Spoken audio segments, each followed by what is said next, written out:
എല്ലാവർക്കും പുതിയയിലേക്ക് സ്വാഗതം. ഇന്ന് നമ്മൾ ഉണ്ടാക്കാൻ പോകുന്നത് പാവയ്ക്ക വെച്ചിട്ട് നമ്മൾ അച്ചാർ ഉണ്ടാക്കാൻ പോവാണ്. ഈ പാവയ്ക്ക നമ്മൾ മഞ്ഞൾപ്പൊടി ഉപ്പും ചേർത്ത് വെയിലത്ത് ഒന്ന് വാട്ടിയതിന് ശേഷം അത് അച്ചാർ ഉണ്ടാക്കാൻ പോവുകയാണ്. അത് നമ്മൾ കടുമാങ്ങ നമ്മൾ എടുത്തില്ലേ, അതുപോലെയാണ് അത് ചെയ്യുന്നത്. അപ്പം നമുക്ക് വീഡിയോയിലേക്ക് പോവാം. ഈ വീഡിയോ ഇഷ്ടപ്പെട്ട ലൈക്ക് ചെയ്യുക, ഷെയർ ചെയ്യുക, സബ്സ്ക്രൈബ് ചെയ്യുക, ബെല്ലൈക്കൺ അമർത്തുക. നമുക്ക് നേരെ വീഡിയോയിലോട്ട് പോവാം.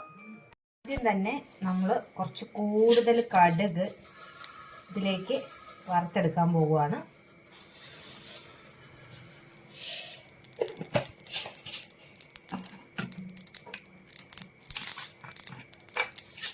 കടുകും അതുപോലെ തന്നെ ഉലുവ പൊടി ഉണ്ടെങ്കിൽ പൊടി ചേർത്താൽ മതി. 4 സ്പൂണോളം ഉലുവ.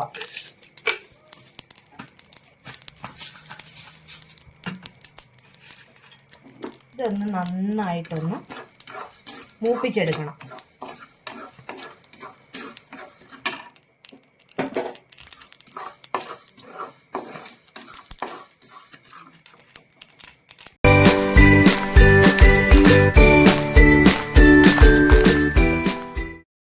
അതിലേക്ക് നമ്മൾ ഉണക്കമുളകും കൂടി ചേർത്ത് നന്നായിട്ട് ഒന്ന് മൂപ്പിച്ചെടുക്കുക. ഉണക്കമുളകും കൂടി ഇതിൻ്റെ കൂടെ നമ്മൾ ചേർക്കുവാണ്. ഇത് നന്നായിട്ടൊന്ന് റോസ്റ്റ് ചെയ്തത് ബ്രൗൺ കളർ ആവുന്നത് വരെ ഇതിലിങ്ങനെ നമ്മൾ ഇളക്കിക്കൊണ്ടേയിരിക്കണം, അല്ലെങ്കിൽ ഇത് കരിഞ്ഞു പോകും. നന്നായിട്ട് ഇത് മൂത്ത് വരട്ടെ.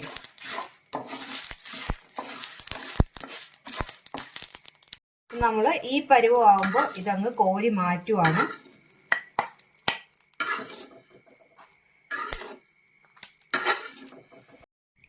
നമ്മൾ ഇനി അച്ചാർ ഉണ്ടാക്കാൻ പോവാണ്. നല്ലെണ്ണയോ അതുപോലെ തന്നെ കുറച്ച് നാളെ ഉള്ളെങ്കിൽ വെളിച്ചെണ്ണ ആയാലും എടുത്താൽ കുഴപ്പമില്ല. കുറച്ച് എണ്ണ ഒഴിച്ച് നമ്മൾ വീണ്ടും ഒന്ന് കടുക് താളിക്കാൻ പോവുകയാണ്. എണ്ണ ഒഴിച്ചതിന് ശേഷം അതിലേക്ക് കടുക് ഇടുവാണ്. ആ എണ്ണയിലേക്ക് ഒരു കട്ടക്കായം കൂടി ഇട്ടൊന്ന് മൂപ്പിച്ചെടുക്കുവാണ്.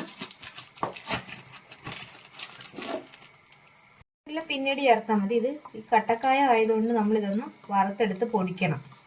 ഇനി അതിലേക്ക് നമ്മൾ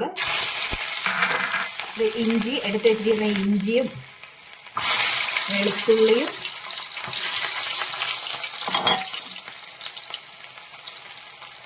അതുപോലെ തന്നെ പച്ചമുളകും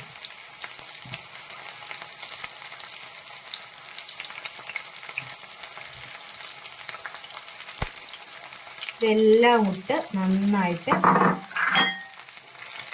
കറിവേപ്പിലയും കൂടി ഇട്ട് ഇതിനെ നന്നായിട്ടൊന്ന് മൂപ്പിച്ചെടുക്കണം.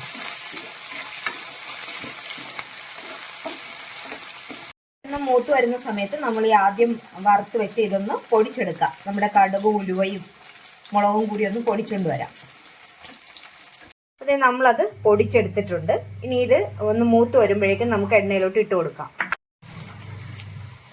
നമുക്ക് ഇതിലേക്ക് നമ്മൾ എടുത്തു വെച്ചിരിക്കുന്ന ഈ പൊടിച്ച മസാല അതങ്ങോട്ട് ചേർത്ത് കൊടുക്കാം. ഇവിടെ കടുക് ഉലുവയും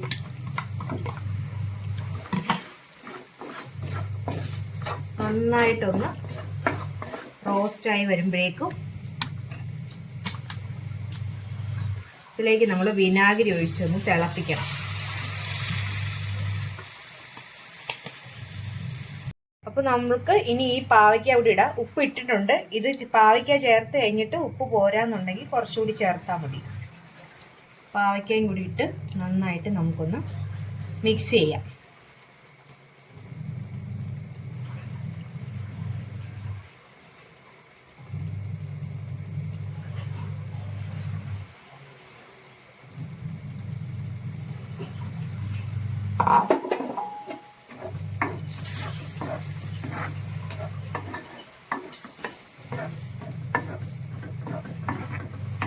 കാശ്മീരി മുളക് പൊടിയാണെന്നുണ്ടെങ്കിൽ നല്ല ചുമന്ന കളറിലിരിക്കും. ഇതിപ്പോൾ നമ്മൾ വറുത്ത മുളകായതുകൊണ്ടാണ് ഇതുപോലെ ഇരിക്കുന്നത്.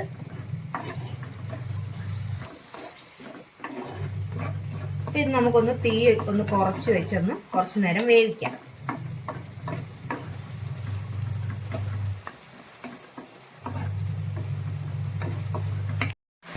അപ്പോൾ നമ്മുടെ ഉപ്പെല്ലാം പാകത്തിനുണ്ട്. അതുകൊണ്ട് നമ്മൾ ഉപ്പൊന്നും ചേർത്തില്ല. ഇത്രേ ഉള്ളൂ. പെട്ടെന്ന് ചെയ്തെടുക്കാം. എപ്പോഴും നമ്മൾ ചെയ്യുന്നതിൽ നിന്നൊരു വ്യത്യസ്തതയില്ലേ. അപ്പോൾ എല്ലാവരും ഒന്ന് ഇതുപോലെ ഒന്ന് ട്രൈ ചെയ്ത് നോക്കണം. വീഡിയോ ഇഷ്ടമായെങ്കിൽ ലൈക്ക് ചെയ്യുക, ഷെയർ ചെയ്യുക, അതുപോലെ തന്നെ സബ്സ്ക്രൈബും കൂടി ചെയ്യുക. അടുത്തൊരു വീഡിയോയുമായി വീണ്ടും കാണാം.